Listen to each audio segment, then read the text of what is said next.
యాక్చువల్‌గా నేను ఈ మధ్య కాలంలో ఒక 9-10 డేస్ వీడియోస్ పెట్టడం కూడా కుదరలేదు ఫ్రెండ్స్. ఎందుకంటే, ఈ సెటప్ అయితే చేయడం కోసం నాకు చాలా టైం అయితే పట్టింది.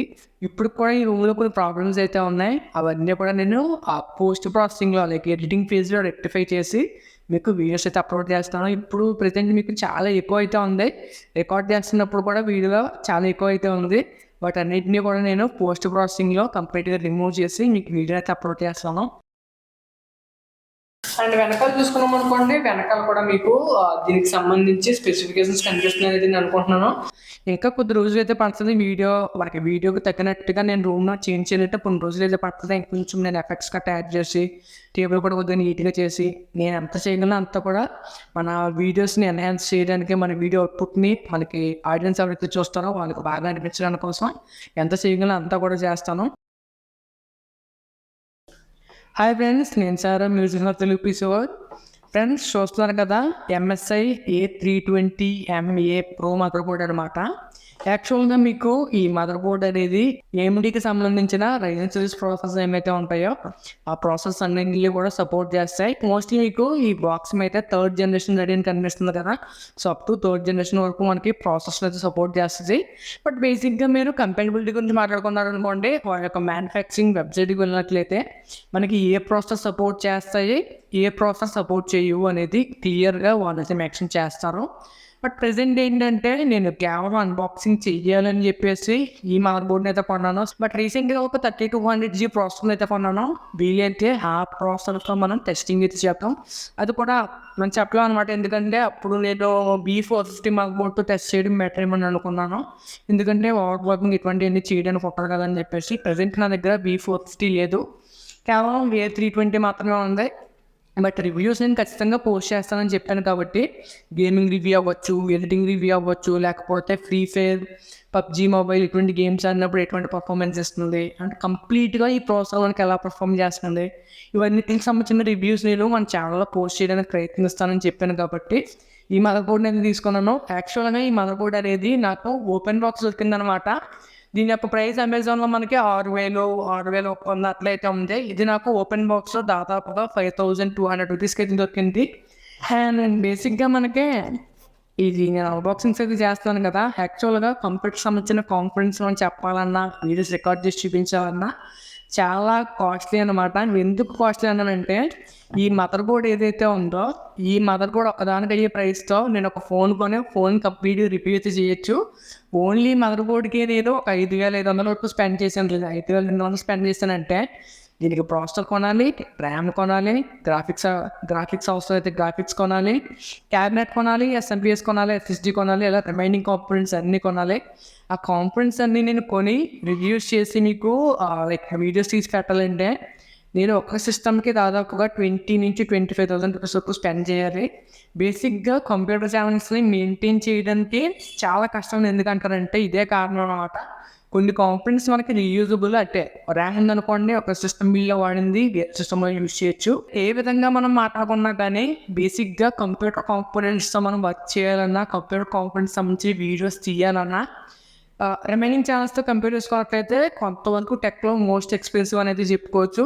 మనం పీసీ బిల్స్ లాంటివి ఏమి చెయ్యవు ఫ్రెండ్స్. యాక్చువల్గా మనకు తెలిసిన వాళ్ళు కానీ, లేకపోతే నాకు తెలిసిన సర్కిల్లో ఎవరైనా నేను బిల్స్ చేయాలంటే చేసేస్తాను తప్పితే డెడికేటెడ్గా మనము షాప్ టైప్లో రన్ చేసింది అయితే తెలియదు. బట్ నేను ఎంత ప్యాషనేట్గా ఎందుకు చేస్తున్నానంటే, స్టార్టింగ్ నుండి నాకు కంప్యూటర్స్ అంటే చాలా ఇష్టం అనమాట. బేసిక్గా టెక్నాలజీ అంటేనే ఇష్టం.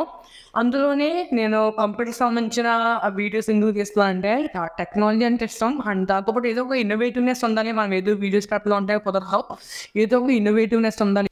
ఏదైనా కంటెంట్ పెడుతున్నామని అంటే ఆ కంటెంట్ కంటే ఒక స్పెసిఫిక్ వాల్యూ ఉండాలని చెప్పేసి కష్టమైనా కానీ కంప్యూటర్ సంబంధించిన ఛానల్ పెట్టాను. దాదాపు ఒక 2 సంవత్సరాల నుంచి మన ఛానల్ అయితే రన్ చేస్తాం. రెవెన్యూ అయితే లేదు, బట్ ఎంత కష్టమైనప్పటికీ కూడా రన్ చేస్తాను అనమాట. ఎప్పటికప్పుడు అప్డేట్ చేసుకుంటూ వచ్చాను. ఎప్పటికప్పుడు కొత్తగా పీసీ బిల్స్ చేయడం కానీ, లేకపోతే ఏదో ఒక విషయం కొత్తగా చూపించాలని ప్రయత్నిస్తూనే వచ్చాను. ఇప్పుడు కూడా ప్రయత్నిస్తున్నాను. యాక్చువల్గా అంత ఎందుకు చెప్తున్నానంటే, మనం ఇటువంటి అన్బాక్సింగ్ చేయాలంటే మనకు ఖచ్చితంగా ఆన్ హ్యాండ్ కెమెరా అయితే ఉండాలి. మన పైనుంచి కెమెరా ఉందనుకోండి, నేను ఎలా ఓపెన్ చేసేవన్నీ కూడా మీకు చాలా క్లియర్గా కనిపిస్తాయి.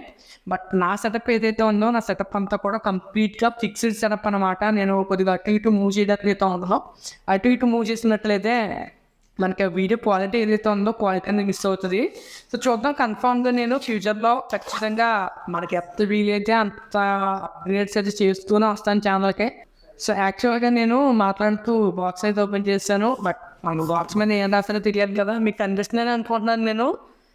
సో రైజన్ సంబంధించిన సపోర్ట్ ఉంటుందని రాశారు, మనకి MSI బ్రాండింగ్ కనిపిస్తుంది, పైన ప్రో సిరీస్ అని రాశారు. అండ్ దాంతోపాటు కింద చూసుకున్నట్లయితే A320M-A ప్రో మదర్బోర్డ్ అయితే రాశారు. 3000 సిరీస్ ప్రాసెసర్ ఏమైతే ఉంటాయో అవి కూడా మనకి out of the box support చేస్తానైతే రాశారు. ఇంకా కింద మనకి దీని యొక్క స్పెసిఫికేషన్స్ అయితే ఇచ్చారనమాట, లైక్ PCI Express 3.0 సపోర్ట్ చేస్తుందని, Windows 10కి సపోర్ట్ చేస్తుందని, ఇలాగ మనకి కొన్ని స్పెసిఫికేషన్స్ అయితే ఇచ్చారు. అండ్ వెనకాల చూసుకోమనుకోండి, వెనకాల కూడా మీకు దీనికి సంబంధించి స్పెసిఫికేషన్స్ కనిపిస్తుంది అనేది నేను అనుకుంటున్నాను. వీలైతే నేను చెప్తాను, ఒకసారి చూడండి. ఫర్ సపోజ్ మనం DDR4 బూస్ట్ గురించి మాట్లాడుకున్నాం అనుకోండి, మనకి DDR4 అప్ టు 3200 మెగాపిక్సెల్ గురించి సపోర్ట్ చేస్తుందని రాశారు.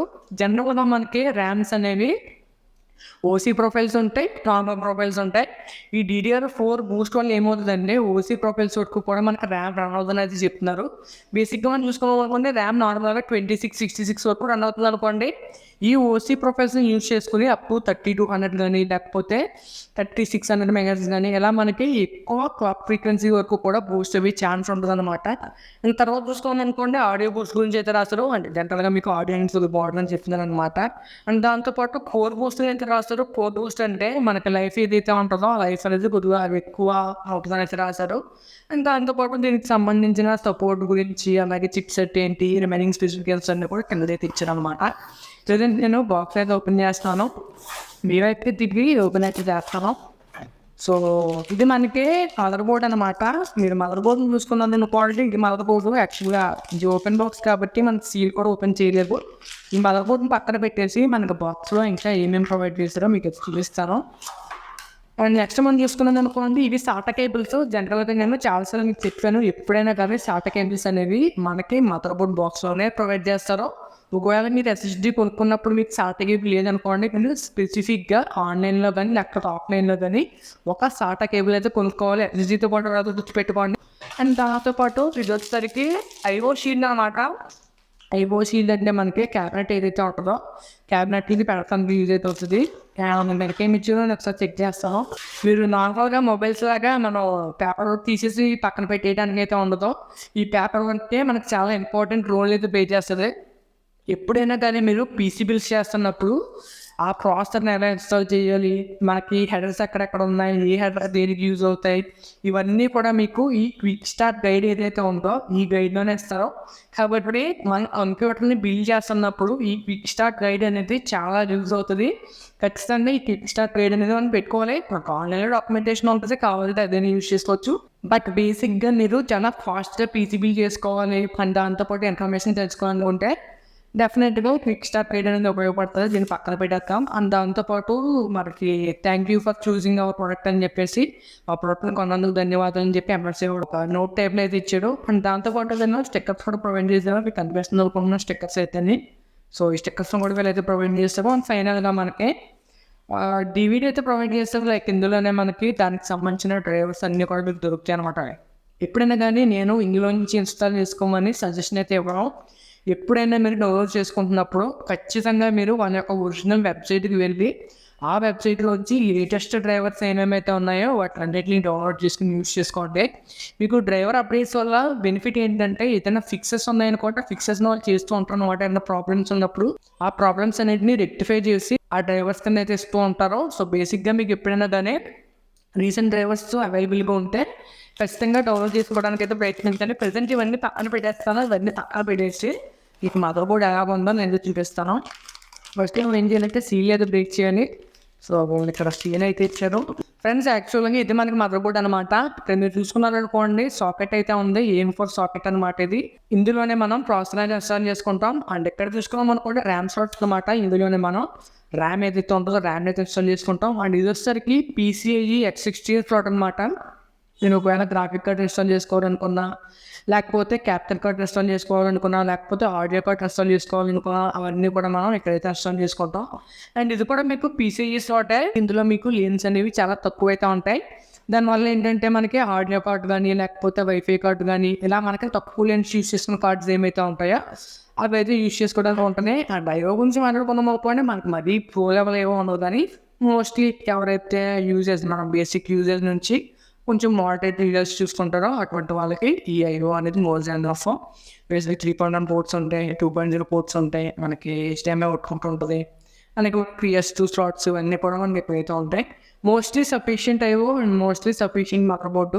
ఎవరైతే స్పెసిఫిక్ కొన్ని ఫీచర్స్ కావాలనుకుంటారో వాళ్ళు మేబీ చేంజ్ చేసుకోవాలి, కానీ but most of the people బడ్జెట్లో తీసుకోవాలనుకుంటే ఇది మంచి మదర్బోర్డ్ అయిపోతుంది. ఇటువంటి మరిన్ని interesting videos and informative videos మీ ముందుకైతే తీసుకొస్తూ ఉంటాను. మన ఛానల్ని అయితే సపోర్ట్ చేయండి. ఈరోజు వీడియో అయితే మీకు నచ్చింది అనుకున్నా, నచ్చితే లైక్ చేయండి, షేర్ చేయండి, సబ్స్క్రైబ్ చేసుకోండి. నేను సారామ్ సెండింగ్ ఆఫ్ గైస్, బాయ్.